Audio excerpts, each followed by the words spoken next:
Guess this will be my last video for tonight.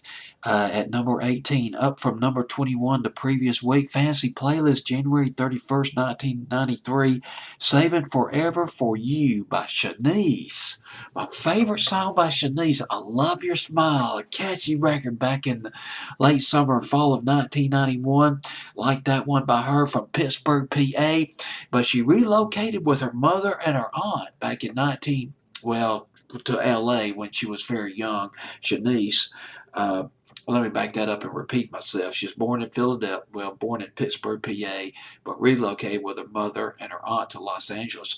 Her mother and her aunt, and their names were Crystal and Penny, they had aspirations of their own to break into showbiz.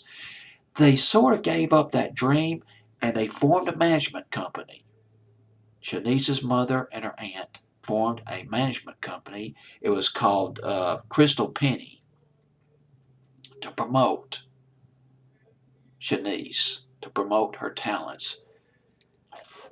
When Shanice was 9 years old, she appeared on a Kentucky Fried Chicken commercial, along with jazz legend Ella Fitzgerald. She was also on a TV show. I never watched this thing. I didn't watch that much TV back in the 80s, except for maybe the news, the weather, and of course the MTV and night tracks. But she was on a show called Kids Incorporated. You might remember that show. She was a regular in season 1 of Kids Incorporated. She also appeared on Star Search and got a deal with A&M Records. A&M Records released her debut album in 1987. It was called Discovery. There were 2 big R&B hits. One of them I just barely remember. It's called No One Half Steppin'. She signed a deal with Motown a few years after that and came out with Inner Child.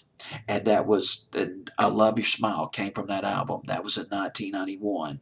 This song, Saving Forever for You, now this is where the research gets interesting, where these things just really blow my mind.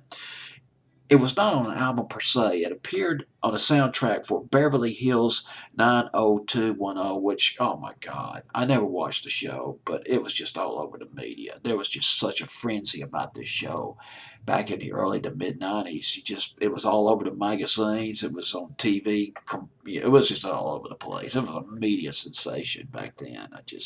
I marvel at it looking back on it now, over 20 years later. But here's the thing about Saving Forever for You. Number one, it was produced by the legendary David Foster. Produced by David Foster.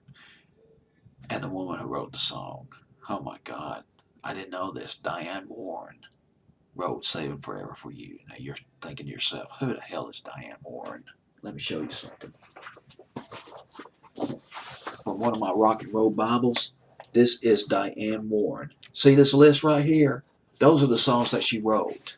She was one of the primary songwriters back in the 80s and 90s. Some of the songs that she wrote, How Do I Live by LeAnn Rimes, Unbreak My Heart, which was a smash by Toni Braxton, I Don't Want to Live Without Your Love by Chicago, that came out in 1988. The Arms of the One Who Loves You by Escape. Remember that one, Escape, one of the R&B singing groups back in the 90s. Missing You Now by Michael Bolton. And Time, Love, and Tenderness. Tenderness, she wrote that, which was a hit for Michael Bolton back in 1991. Blame It on the Rain, she wrote that. That was covered by Milli Vanilli. Look Away by Chicago. And one of her first songs that she wrote is not on this list, but she also wrote first hit record, Rhythm of the Night by DeBarge. That was back in 1985. Well, that just set the night to music by Roberta Flack. That was in the fall of 91. Diane Warren. She's all over it. She was all over it back in the day. All right, that's it. That's enough from Mr. DJ for tonight. Number 18, Shanice, Saving Forever for You, for my fantasy playlist, January 31st, 1993. And I'll come back in a few nights, hopefully maybe a little bit more awake or maybe a little bit more caffeinated than I am right now. Come back in a couple of nights to resume the countdown. Take care of yourself.